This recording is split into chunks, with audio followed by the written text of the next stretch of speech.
The silence Mason Hayes had cultivated for 5 years shattered with the dawn when hoofbeats approached his isolated ranch for the first time since he'd buried his badge with Elizabeth. His calloused hand instinctively reached for the revolver, no longer at his hip, then paused to touch the locket beneath his shirt. Arizona Territory had given him anonymity, a place where a former U.S. Marshal could disappear into endless horizons and numbing routine. Mason watched dust rise from the approaching riders, his scarred cheek tightening. Only two kinds of men sought this remote corner of the territory, those lost beyond saving and those with purpose. Neither boded well for a man with blood on his conscience and secrets in his past. As thunder rolled across distant mesas, Mason made his choice. He stepped inside for his Winchester, knowing the storm brewing wasn't just in the gathering clouds. His reckoning had finally arrived. Mason's past has tracked him down after 5 years of hiding. A former lawman haunted by his greatest failure must choose between the safety of isolation and the dangerous path of justice. What would you do? Protect the peace you've built, or risk everything to right past wrongs? Share your thoughts below, and hit that like if you believe some ghosts demand confronting, no matter the cost. Subscribe for the full journey through frontier justice and redemption, because Mason's about to discover that a badge can be buried, but duty leaves deeper marks. The first light of dawn painted the Arizona sky in shades of amber and blood, casting long shadows across Mason Hayes's solitary ranch. 5 years had weathered the buildings like grief had weathered the man who maintained them, with stubborn persistence and little regard for beauty. Mason worked the pump handle with mechanical precision, the familiar creak of metal matching the protest of his own joints. At 42, he felt decades older. The water splashed cold against his face, momentarily washing away the night's restless dreams. Routine anchored him to this harsh land. Feed the horses, check the fence line, mend what was broken. The predictable rhythm of days passing without meaning or connection. Exactly what he'd sought when he'd buried his badge and built this place far from any town large enough to remember his name. His fingers brushed against the small silver locket beneath his shirt as he saddled his dun gelding, a habit he couldn't break, touching the only piece of Elizabeth he'd kept. The horse snorted, sensing his momentary distraction. "Easy," Mason murmured, his voice rough from disuse. Words were rare commodities out here, saved for the occasional supply run to Copper Springs, 20 miles west. The scarred land stretched before him as he rode the property line, a perfect match for the jagged scar that ran from his right temple to jawline. Both marked by violence, both slowly healing in ways that would never erase the damage. Dark clouds gathered on the distant horizon, promising the season's first real storm. Mason studied them with the practiced eye of a man who'd learned to read nature's warnings. Something in their formation unsettled him, stirring instincts he'd spent years suppressing.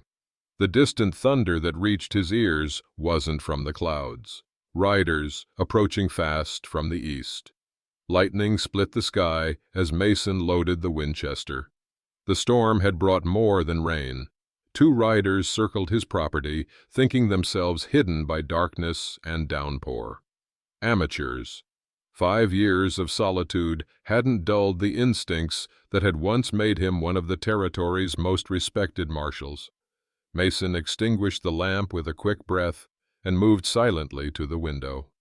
Rain lashed against the glass, distorting his view of the yard. Another flash of lightning revealed a figure creeping toward the barn.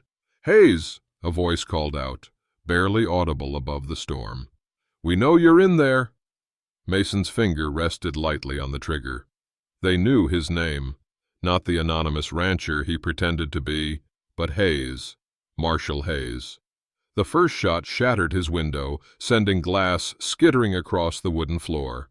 Mason dropped low, returning fire with practiced precision. A cry of pain told him he'd found his mark.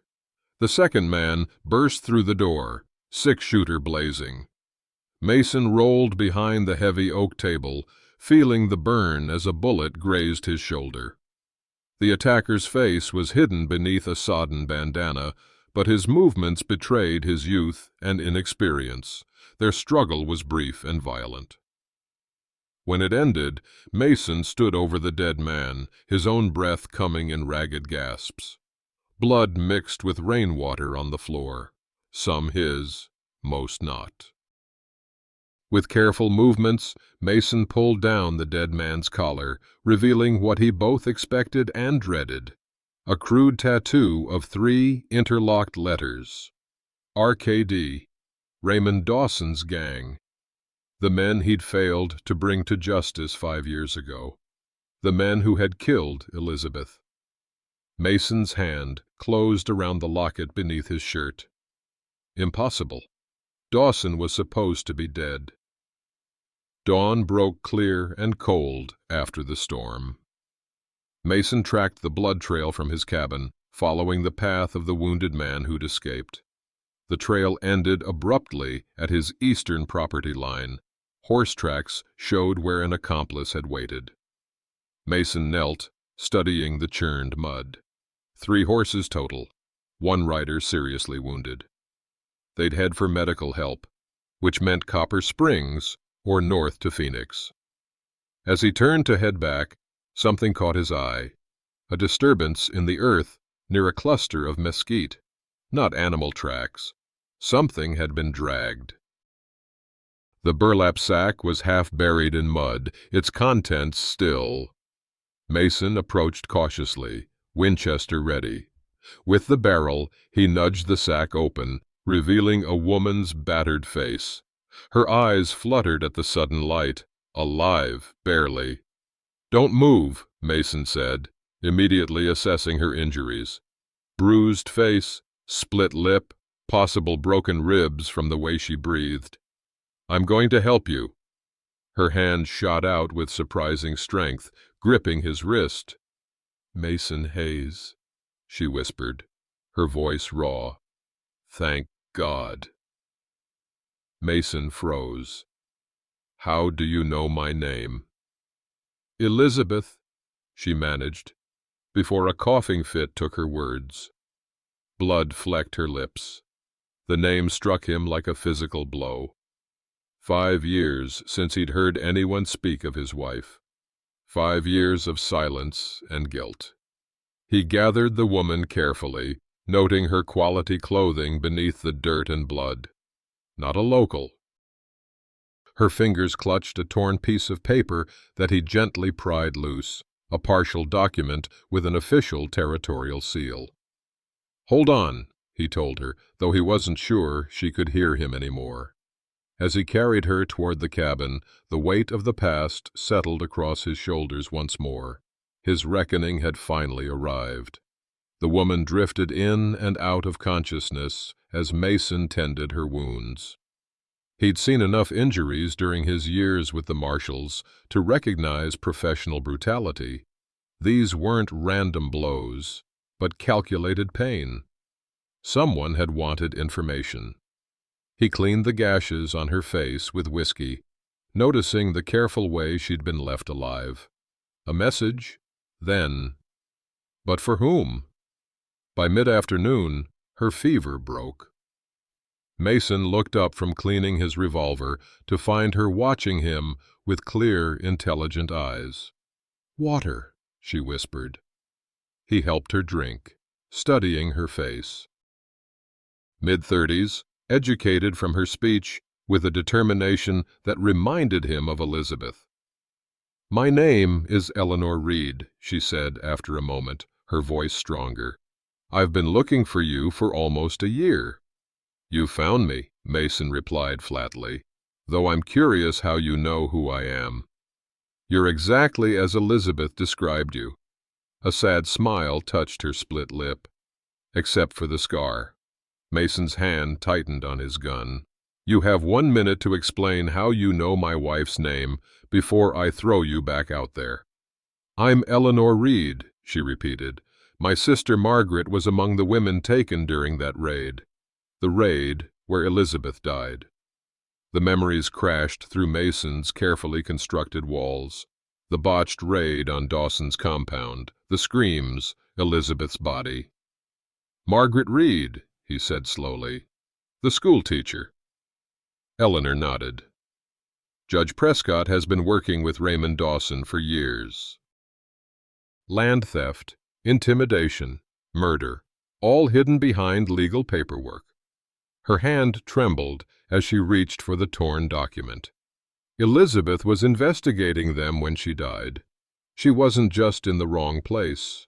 She was targeted. Mason stared at Eleanor, the ground shifting beneath him. Elizabeth hadn't been collateral damage. She'd been an assassination. "I buried my badge with Elizabeth," Mason said, pushing the document back toward Eleanor. "Those fights aren't mine anymore."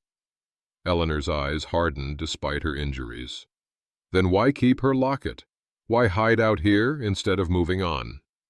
Mason's hand instinctively touched the silver shape beneath his shirt. "What exactly do you want from me, Miss Reed?" "I need to reach Tucson. My documents are hidden there. Evidence connecting Judge Prescott to Raymond Dawson and the railroad land thefts."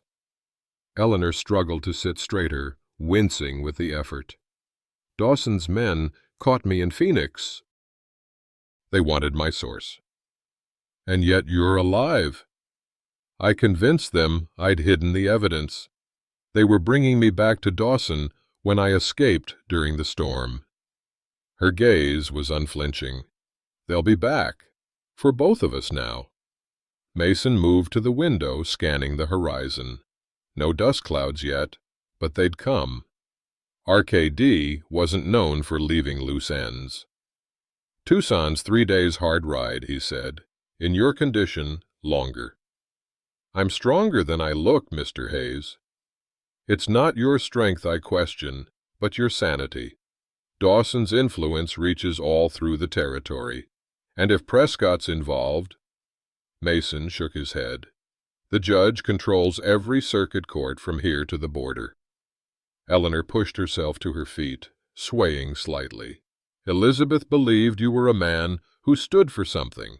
She said even when the odds were impossible, Mason Hayes would do what's right." The words cut deeper than any knife. What would Elizabeth think of the man he'd become, hiding in the desert, pretending the world's evils couldn't touch him if he turned his back? "I can get you to Tucson," he finally said. "After that, you're on your own." They prepared to leave before dawn. Mason packed light, ammunition, jerky, coffee, medical supplies for Eleanor's wounds. Experience had taught him the value of traveling fast over comfortable. Eleanor watched him check the Winchester's action, her own hands busy wrapping a spare revolver in oilcloth. "You know how to use that?" Mason nodded toward the gun. "Civil War," she replied, securing the package in her saddlebag.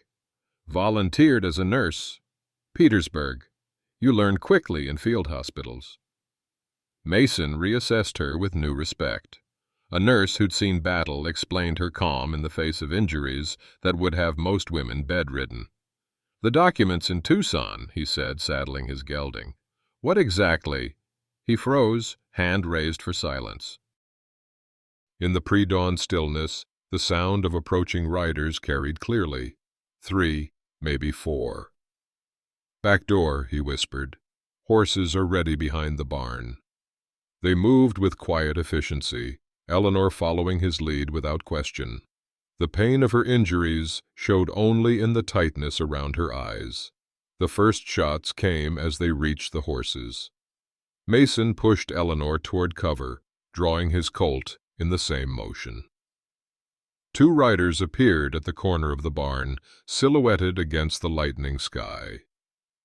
"I'll draw them off," Mason said. "Get to the horses." To his surprise, Eleanor pulled the spare revolver from her saddlebag. "I'm not Elizabeth," she said simply. Her first shot took a rider in the shoulder, sending him tumbling from his saddle. Mason's bullet found the second man's chest. The third rider, seeing his companions fall, wheeled his horse and fled. "Impressive," Mason said as they mounted. Eleanor checked her revolver with practiced hands. The documents in Tucson implicate a dozen territorial officials in Dawson's scheme. This is bigger than either of us imagined. They rode east as the sun crested the horizon, leaving Mason's sanctuary behind. By mid-morning, the desert heat had transformed from discomfort to danger.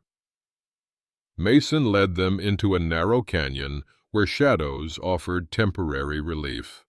From a high point, he studied their back trail with a brass spyglass. No pursuit visible, but that meant little in territory where a tracker could read days-old signs.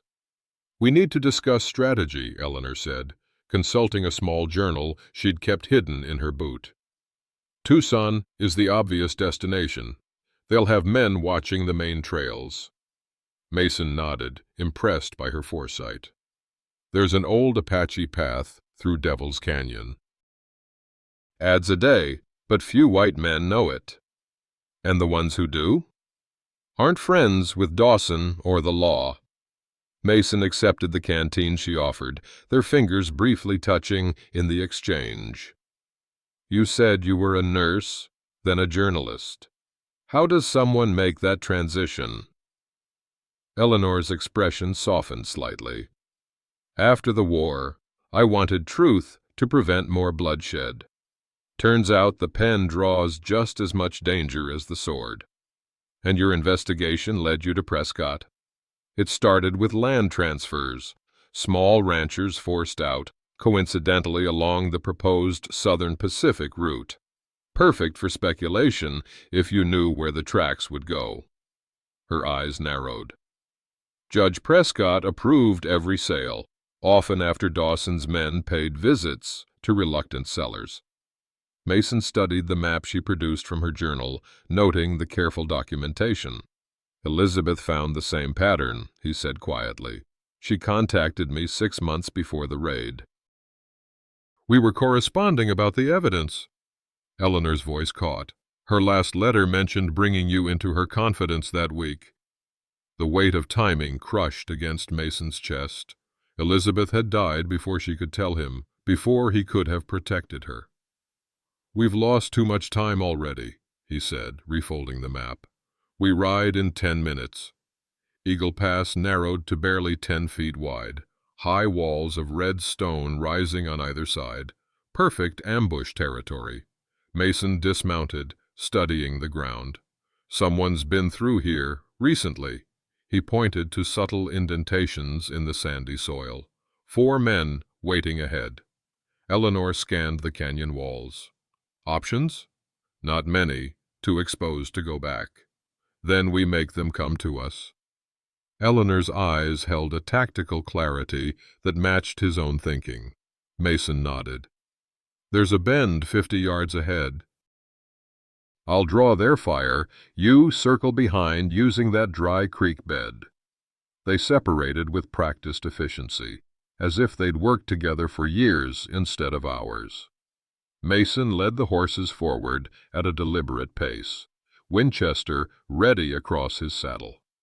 The first shot ricocheted off rock inches from his head.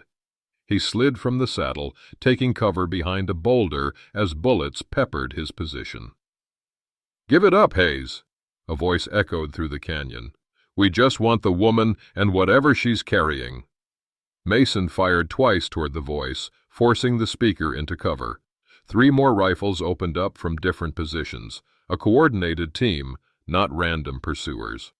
Eleanor's revolver cracked from behind the ambushers, creating momentary confusion.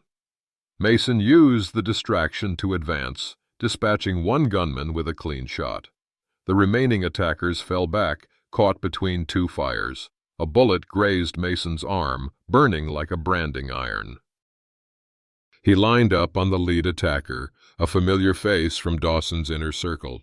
For a heartbeat, Mason hesitated, phantom screams from the failed raid echoing in his memory. The man raised his rifle toward Mason's frozen form. Eleanor's shot dropped him before he could fire. The last attacker fled on horseback, disappearing into the canyon's twisting passages. "You're bleeding," Eleanor said, appearing at his side. What she didn't mention was his hesitation, the moment that could have killed them both. Smoke from a forge chimney drifted above the cottonwoods as they approached the isolated smithy. Mason's arm throbbed beneath Eleanor's field dressing, a constant reminder of his momentary weakness. "Isaac Freeman," Mason explained. "Former slave, best blacksmith in the territory. If anyone knows what's happening in these parts, it's him." The smithy stood apart from any settlement, a stone building with an attached corral. As they approached, a powerfully built black man emerged, hammer in hand. "Marshal Hayes," he called, squinting against the setting sun. "Heard you was dead." Not Marshal anymore, just Hayes. Mason dismounted carefully, mindful of his injured arm. "Need some help, Isaac?" Isaac's eyes moved to Eleanor, then back to Mason's wound. "Dawson's boys finally find you?" "How'd you know?" "Man who stands against Dawson and Prescott is still a lawman in my book." Isaac beckoned them inside. "Been more activity than usual. Land seizures, intimidation. My brother's farm included." Eleanor straightened. "You know about the judge?" "Lady, in 3 years, that man seized more land than the railroad needs.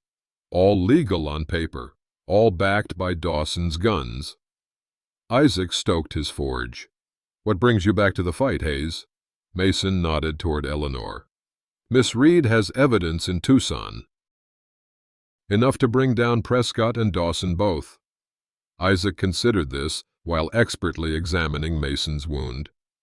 "You'll need better odds than 2 against Dawson's army." 3, Isaac added without hesitation, "if you're heading that way." As Isaac stitched his arm, Mason noticed the look passing between him and Eleanor, calculating, assessing risks and resources. He'd seen that look before in Elizabeth's eyes, when justice mattered more than caution. "There's something else you should know," Isaac said, his voice dropping. "Samuel Walters has been asking about a woman matching Miss Reed's description in Tucson." Mason's blood went cold. Samuel, his former deputy, the man who'd led them into Dawson's trap 5 years ago. Tucson's dusty streets were crowded with the usual mix of miners, cowboys, and merchants when they arrived 2 days later. Mason kept his hat pulled low, the scar on his cheek hidden in shadow. 5 years was a long time, but memories ran deep in frontier towns. Eleanor led them to a modest boarding house on the outskirts. Mrs. Peterson, a widow with sharp eyes and a sharper tongue, recognized Eleanor immediately. "Thought you'd be back sooner," she said, ushering them into a small room at the back of the house. "Been some men asking after you. Not the friendly sort." Eleanor waited until the door closed before kneeling beside the bed. With practiced movements, she pried loose a floorboard, revealing a hidden compartment beneath. Her sharp intake of breath told Mason everything. The hiding place was empty. "They were right here," Eleanor whispered, her fingers searching the hollow space. 3 journals and a packet of land deeds. Mason examined the floor, the slight scratches around the hiding place. Someone knew exactly where to look. A soft knock interrupted them. Mrs. Peterson entered, her face tight with worry. "Jacob Miller came by 3 days ago," she said quietly. "Said if a lady journalist or a man with a scarred face came looking, to tell you he's moved what you seek to a safer place." "Jacob?" Eleanor asked. "Where?" "Didn't say. But he left this." Mrs. Peterson handed over a small brass key. And a warning. Men have been watching this house. You shouldn't stay. Mason was already moving toward the window, checking the street. We need to go, now. As they slipped out the back way, Eleanor clutched the key like a lifeline. Jacob Miller was my contact at the telegraph office. If he has the documents, then he's either keeping them safe, Mason finished, or he's working for Dawson. Either way, their journey had just become far more dangerous. They returned to Isaac's smithy by nightfall, the safest haven in increasingly hostile territory. As they approached, Mason noted a horse tied outside that he didn't recognize, a well-bred bay with government-issue saddlebags. He signaled Eleanor and Isaac to hold back, drawing his revolver as he approached. The smithy door stood slightly ajar, lamplight spilling into the yard. "Figured you'd circle back here," came a familiar voice from inside. "You always were predictable, Mason." Mason stepped through the doorway, gun leveled. Samuel Walters sat by Isaac's workbench, older but unmistakable, the deputy who'd ridden with him for 3 years before the raid that took Elizabeth. 5 years, Samuel, Mason said, his voice deadly calm. 5 years since you led us into that ambush. Samuel looked smaller than Mason remembered, his once proud shoulders hunched with the weight of years or conscience. "I didn't know they'd kill her, Mason. I swear it. They said it was just to scare you off." Eleanor and Isaac appeared in the doorway behind Mason, weapons ready. "And what was your price?" Mason asked, the old rage rising like bile. "What did Dawson pay for my wife's life?" $2,000 and a deputy position in Phoenix. Samuel's face twisted with self-loathing. "God help me." Mason's finger tightened on the trigger. One pressure, one moment, and 5 years of grief could find its target. Eleanor moved beside him, her presence steady. "We need what he knows, Mason." The silence stretched between them, taut as a hanging rope. Samuel made no move toward the revolver at his side, his eyes never leaving Mason's. "Start talking," Mason finally said, lowering his gun slightly. "And if I smell one lie, I'll finish what I should have done 5 years ago." Samuel nodded, the relief in his face tempered by the knowledge that some betrayals can never be truly forgiven. "Prescott's been buying up land along the proposed railroad route for years," Samuel explained, hands flat on the table between them. "Using Dawson to intimidate sellers who won't cooperate." Mason stood by the window, keeping watch while listening. Eleanor wrote in her journal, documenting every detail of Samuel's confession. "And my sister?" Eleanor asked. "The other women taken during the raid?" Samuel's eyes dropped. "Collateral. Insurance against relatives making trouble. Most were released after a few months when the land deals were finalized. Some weren't." "Margaret?" "Still alive, last I heard. Kept at Dawson's ranch outside Phoenix." Samuel's voice dropped. "He likes to keep leverage." Mason turned from the window. "Elizabeth found proof." Samuel nodded. "Land office records." She copied them, was gathering witness statements. Prescott himself ordered Dawson to make an example of her. The confirmation of what Eleanor had suggested hit Mason like a physical blow. His wife hadn't been random collateral damage. She'd been specifically targeted on a judge's orders. "Prescott visits Dawson's ranch every month," Samuel continued. "First Friday, they transfer documents, payments, the whole operation runs through there." "That's tomorrow," Isaac observed quietly.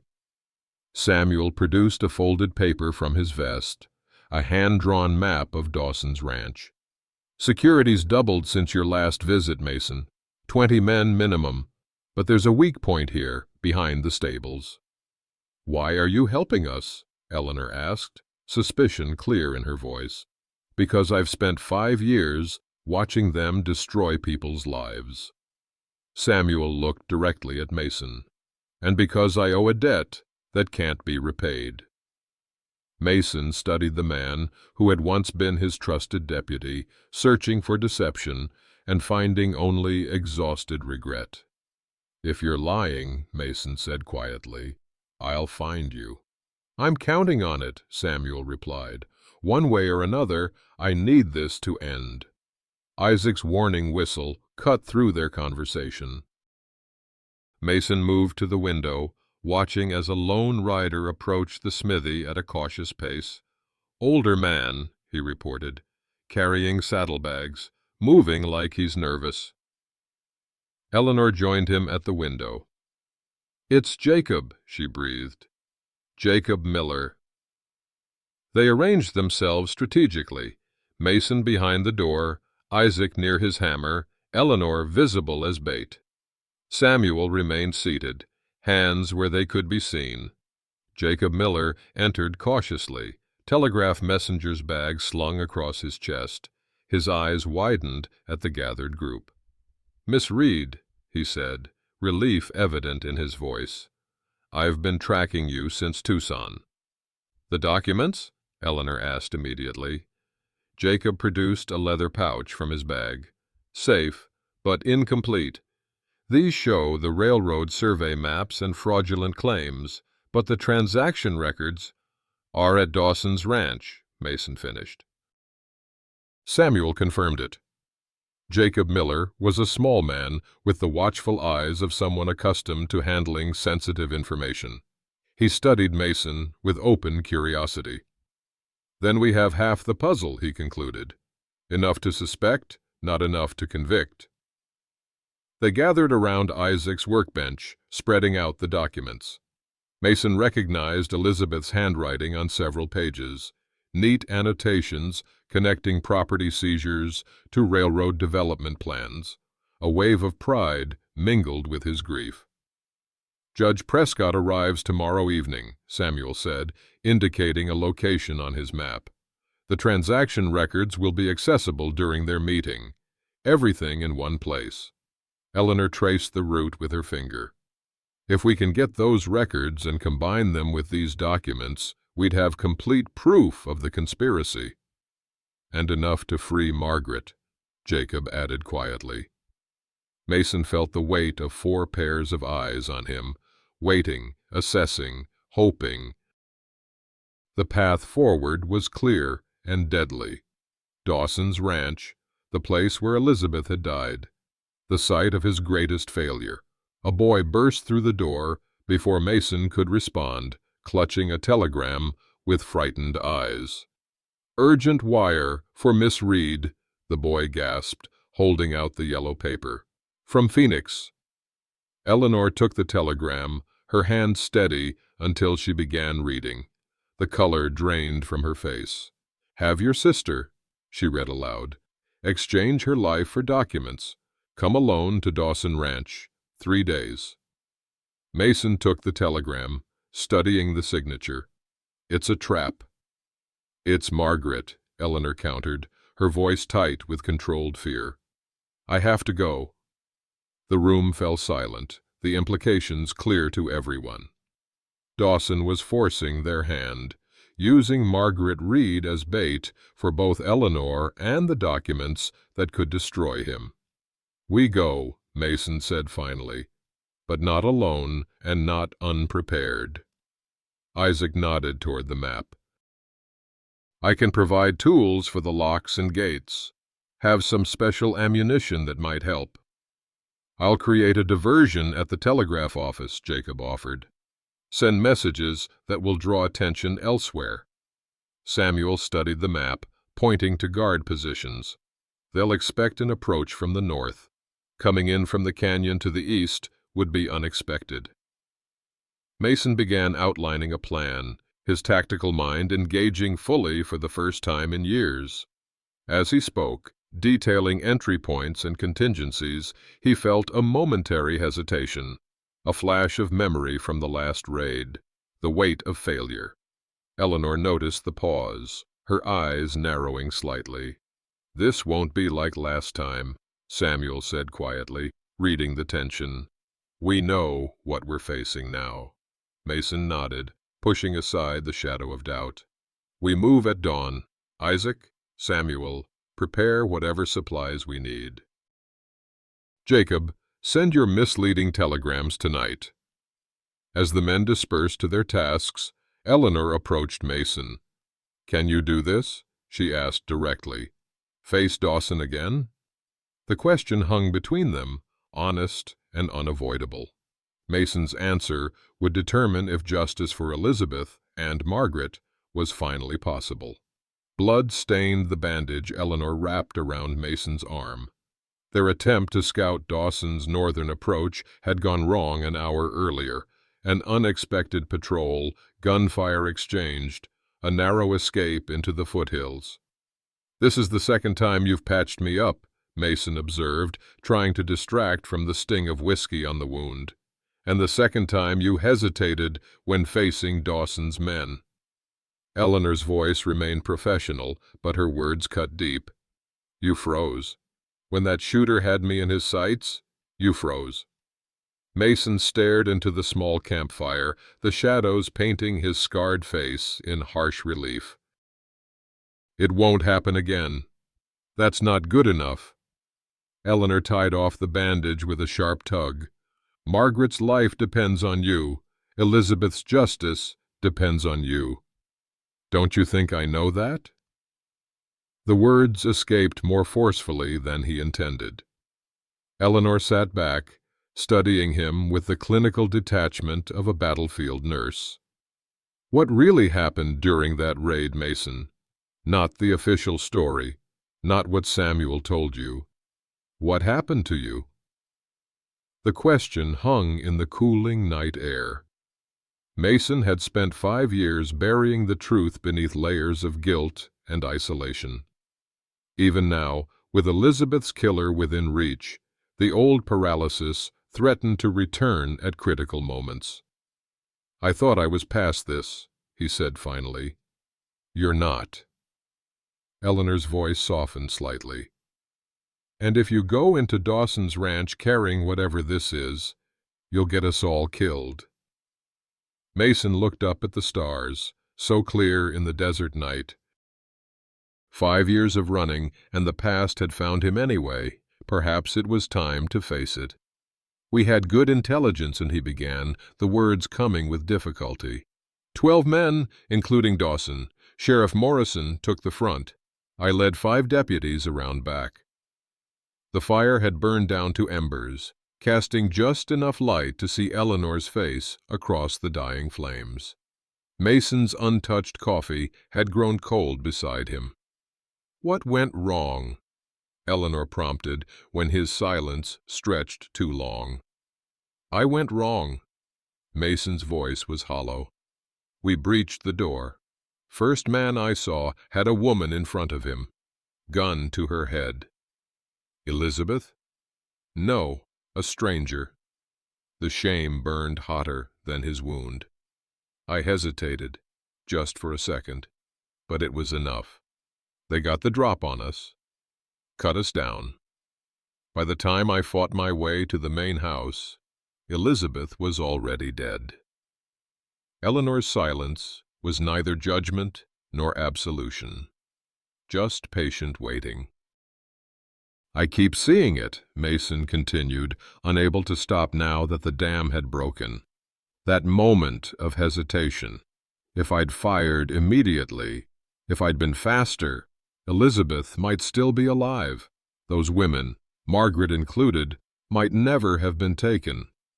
"Or you might have killed a hostage," Eleanor countered. "There was no perfect choice. A real lawman would have found a way. A real man acknowledges his humanity." Eleanor moved closer, her presence steady in the darkness. "It wasn't your fault, Mason. It was Prescott's order, Dawson's gun." Mason pulled Elizabeth's locket from beneath his shirt, the silver catching the faint firelight. "I couldn't save her. I couldn't bring her killers to justice.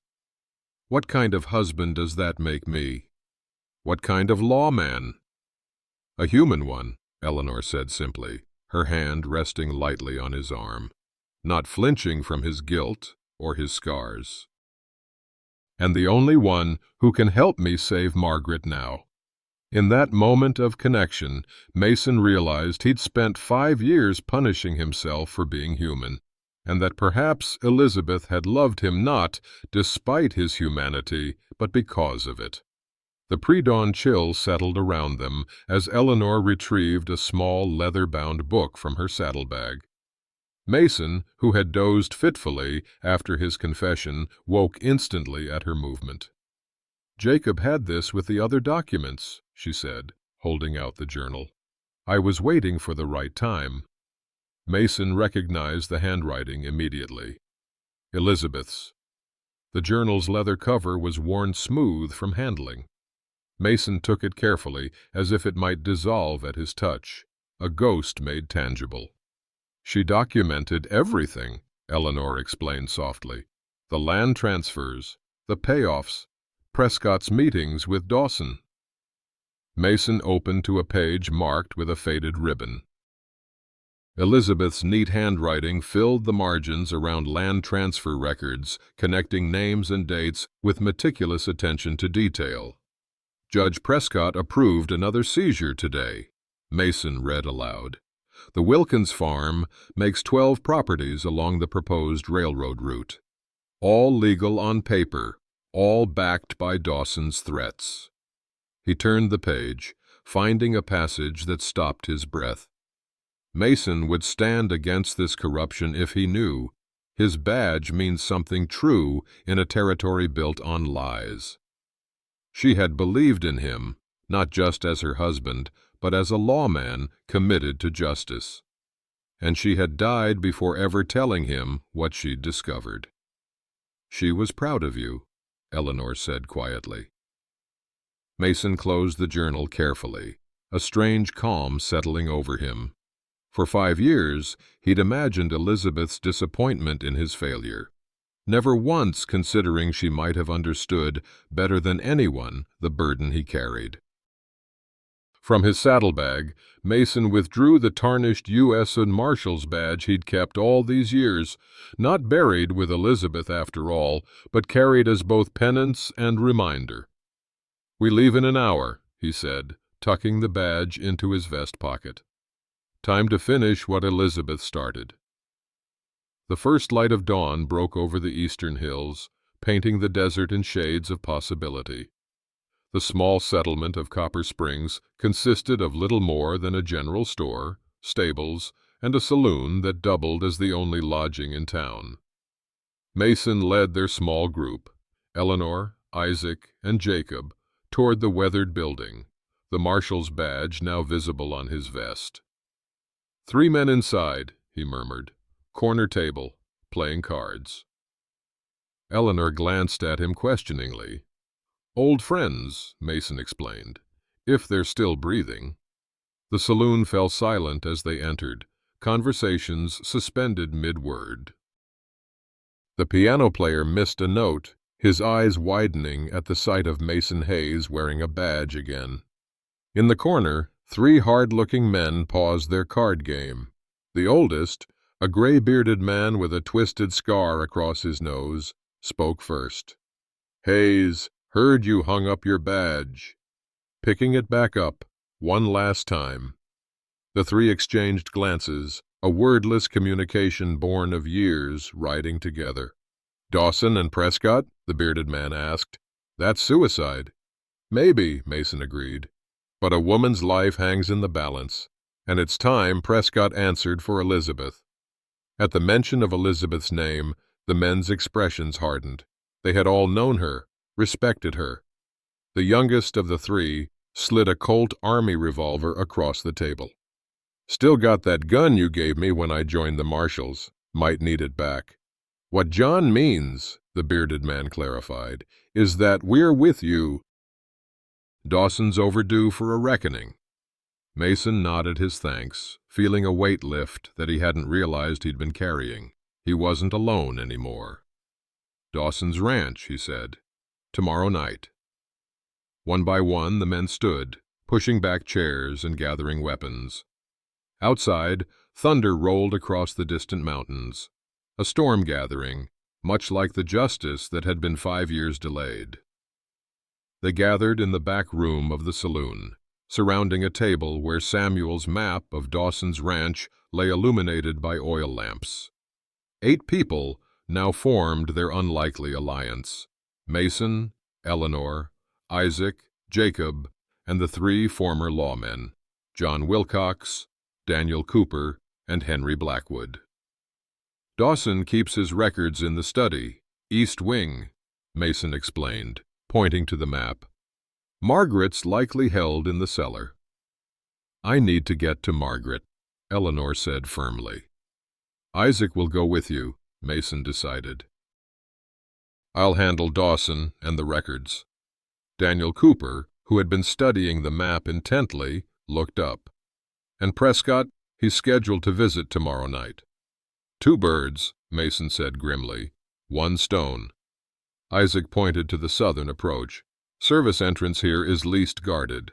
I can create a distraction at the main gate while you enter from behind." Eleanor suggested an alternative entry point based on her research of the property. "The kitchen connects directly to the cellar stairs. If we time it right." Mason nodded, impressed by her tactical thinking. "We'll need to coordinate precisely. Henry, you and John take positions here and here." He placed chess pieces from a nearby board to mark sniper positions. "No shooting unless absolutely necessary. This is about evidence and rescue first." The men nodded, professionals recognizing a solid plan. Isaac displayed several small metal devices. "Made these special. Thermite charges. Small, but powerful. Will burn through any lock in seconds." As they finalized details, Mason felt a familiar clarity, the focus that had once made him an effective marshal. Each person was assigned specific responsibilities, backup plans established, rendezvous points determined. They sealed their commitment with handshakes, each understanding the risks they faced. The saloon door opened, sending a draft through the room. Sheriff Thomas Wilson stood in the doorway, his expression unreadable as he surveyed the gathering. "Evening, gentlemen," he said quietly. "Lady." 8 hands moved toward weapons. "Don't shoot, Hayes," Sheriff Wilson said, raising empty hands. "I'm not here for trouble." Mason kept his revolver trained on the sheriff's chest. "Just coincidence you found us?" Wilson closed the door behind him, moving slowly to show he meant no threat. "Word travels. A man with your description wearing a marshal's badge again? People notice." "What do you want, Wilson?" Daniel Cooper demanded. The sheriff's weathered face showed exhaustion beyond his years. "Dawson has my family. Has for years. My wife, my daughter. That's why I've looked the other way." The admission clearly cost him. But this, kidnapping women, killing a marshal's wife, there are lines. Eleanor studied him skeptically. "Why help us now?" "Because you're walking into a massacre." Wilson approached the table, gesturing toward the map. "Dawson knows you're coming, changed all the guard positions, blocked your entry points, doubled the men at the south entrance." Mason exchanged glances with the others. If Wilson was telling the truth, their plan was compromised before they'd begun. "How do we know this isn't a trap?" Isaac asked.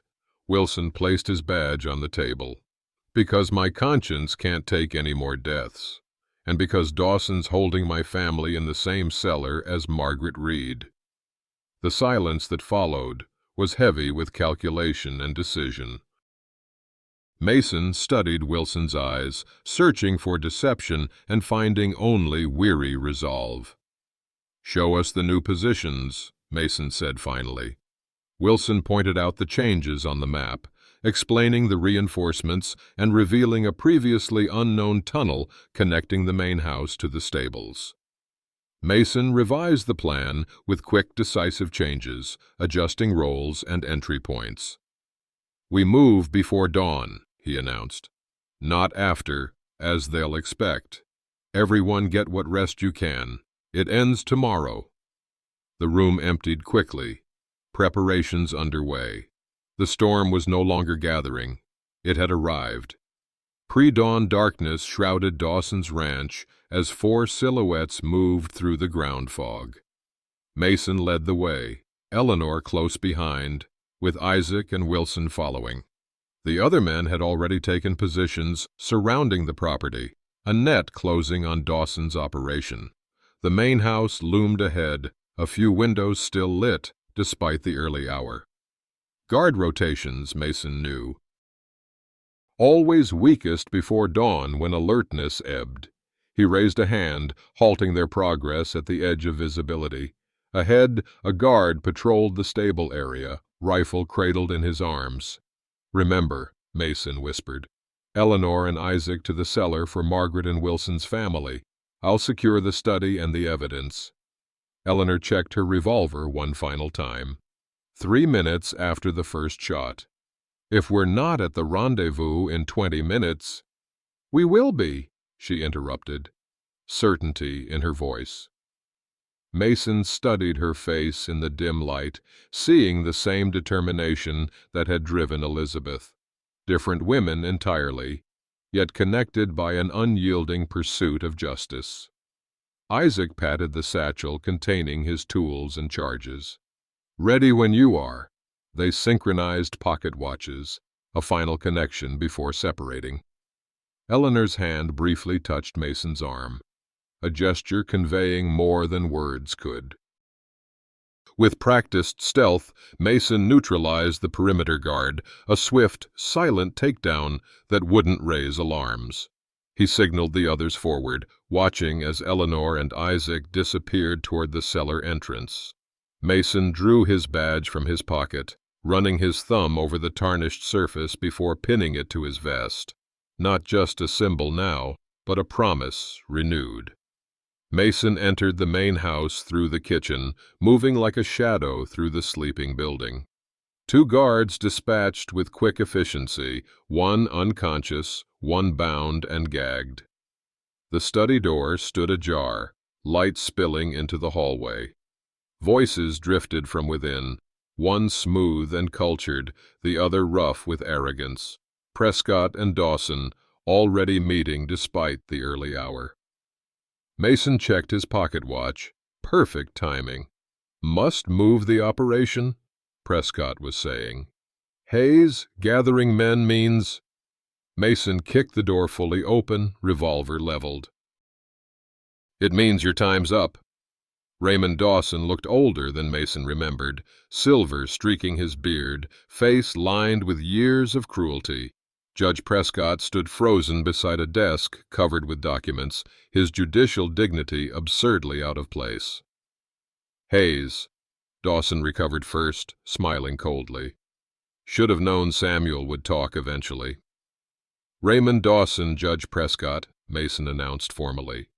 "You're under arrest for the murder of Elizabeth Hayes, the kidnapping of Margaret Reed, and conspiracy against the territory." Prescott's face flushed with indignation. "On whose authority? You're no marshal anymore." "Justice doesn't need a badge, Judge." Mason's voice was steady. "But I brought one anyway." Dawson moved with surprising speed for his age, diving behind the desk as he drew his weapon. The first exchange of gunfire shattered a window and sent papers flying. Mason took cover behind a bookcase as bullets splintered wood around him. Prescott scrambled to gather documents, stuffing them into his coat.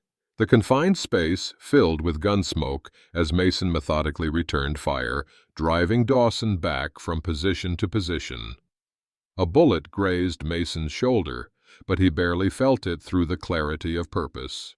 Dawson retreated to the corner, pulling something from behind a painting, a hidden derringer. The small gun pointed not at Mason, but at a figure in the doorway. Eleanor stood there, momentarily exposed. Time slowed. The scenario mirrored that fatal raid. An innocent in the crossfire, a split-second decision required. The old hesitation rose in Mason's chest, then dissolved. His shot caught Dawson clean through the heart before the derringer could fire. Gunfire erupted from the direction of the cellar as Mason secured Prescott. The judge offered no resistance, his aristocratic confidence shattered by Dawson's death. "The documents," Mason demanded, retrieving the papers Prescott had attempted to hide. "Now you've destroyed everything," Prescott murmured, staring at Dawson's body. "Years of building." "You destroyed yourself when you ordered my wife killed," Mason replied, securing the judge's hands with rope. The continuing gunfire from below drove Mason toward the cellar stairs, leaving Prescott under John Wilcox's guard. He descended into darkness, following the sound of conflict. The scene that greeted him was chaos. Two of Dawson's men using prisoners as shields. Isaac wounded but still fighting. Eleanor pinned down behind a wooden pillar. "Drop it, Hayes, or the women die," shouted the lead gunman, pressing a revolver against a terrified young woman's temple. Margaret Reed, Mason presumed from the family resemblance to Eleanor. "You have until 3, Mason called back calmly. 1. "Mason, he's serious," Eleanor warned. 2. Mason shifted his aim slightly, reading the room's angles with experienced eyes. "I swear I'll—" the gunman started. 3. Mason's shot took the man in the shoulder, precisely where it wouldn't endanger Margaret. As he fell, Eleanor's bullet found the second gunman with equal precision. In the sudden silence, reunion unfolded. Margaret embracing Eleanor, Wilson finding his wife and daughter in a locked cell that Isaac quickly opened. "You didn't hesitate," Eleanor said quietly when she reached Mason's side. "Not this time," he answered. The paralysis that had haunted him for 5 years had finally broken. Morning sunlight bathed the territorial courthouse steps as Prescott was led away in chains. A crowd had gathered to witness the judge's fall and hear the charges publicly read. Murder, kidnapping, corruption, land fraud. Evidence from both Dawson's study and Eleanor's recovered documents formed an unbreakable case. Mason stood apart from the crowd, watching justice unfold with quiet satisfaction. The badge on his vest caught the sunlight, no longer a burden, but a part of him again. "Sheriff Wilson offered you his job," Eleanor said, joining him on the courthouse steps. "Will you take it?" Mason considered the horizon, the open country that had once been his refuge and prison. "Maybe. Territory needs honest lawmen." "And honest journalists," Eleanor added with a small smile. "Margaret and I are staying in Phoenix. The story needs telling." Something unspoken passed between them. Possibility, perhaps. A future neither had imagined days earlier. "Justice looks good on you, Marshal Hayes," Eleanor said softly. For the first time in 5 years, Mason smiled without reservation. "Yes," he agreed, "it does." "Well, partner, we've ridden a hard trail together through the dust and shadows of Mason Hayes's journey. If you're feeling a bit worn from all that emotion, Mason's guilt, Eleanor's determination, the weight of choosing between peaceful isolation and dangerous justice, I understand completely. Telling this story has left me changed in ways I'm still discovering, and I suspect Mason's path to redemption might have stirred something in you too. There's something about the Arizona Territory of 1881 that strips away pretense and forces characters to confront their true selves. Mason spent 5 years hiding from his past, convinced that one moment of hesitation had defined him forever. But redemption isn't about erasing our failures. It's about finding the courage to act differently when the next test comes. And it always comes, doesn't it? That moment when we must choose between what's safe and what's right, between protecting ourselves and standing for something greater. What struck me most while crafting Mason's story was how isolation nearly destroyed him, while connection gradually restored his humanity. The badge he thought he'd buried with Elizabeth had actually been carried with him all along, just as we carry our true selves beneath whatever masks we've constructed. Eleanor didn't just need Mason's protection, she offered him something to believe in again, a chance to confront his darkest moment and make a different choice. Sometimes the people we're trying to save end up saving us instead. Writing about frontier justice and corruption made me reflect on courage in our own time. We may not face down men like Raymond Dawson or corrupt judges like Prescott, but we all encounter moments that test our character. The pressure to look away from wrongdoing, the temptation to choose comfort over principle, the fear that paralyzes us when action is needed most. Mason's Arizona territory might be long gone, but the choice between courage and comfort remains as relevant as tomorrow's sunrise. In the end, Mason Hayes learned what the frontier has always taught those brave enough to listen. We're not defined by our worst moments, but by what we do after them. Second chances aren't given. They're claimed through difficult choices and honest confrontation with our deepest fears. Thank you for riding this trail with me, friend. Stories only truly live when they find readers willing to invest their hearts in flawed characters trying to become better. Your willingness to follow Mason from his isolated ranch to that final confrontation is what transforms mere words into something that matters. Mason's journey got me thinking about the moments that define us, those crossroads where we choose between what's easy and what's right. We all carry regrets, and we all face times when doing the honorable thing costs more than we think we can afford. What's the hardest choice you've ever made to do what you believed was right? Share your story in the comments below, because real courage deserves to be honored, whether it happened on the frontier or in your modern life. If Mason's path toward redemption stirred something in your spirit, I'd be grateful if you'd hit that like button and consider subscribing. The West is full of stories about people finding their way back to themselves through fire and sacrifice, and I'd be honored to share more of them with you. Until next time, may your trails be clear and your conscience even clearer.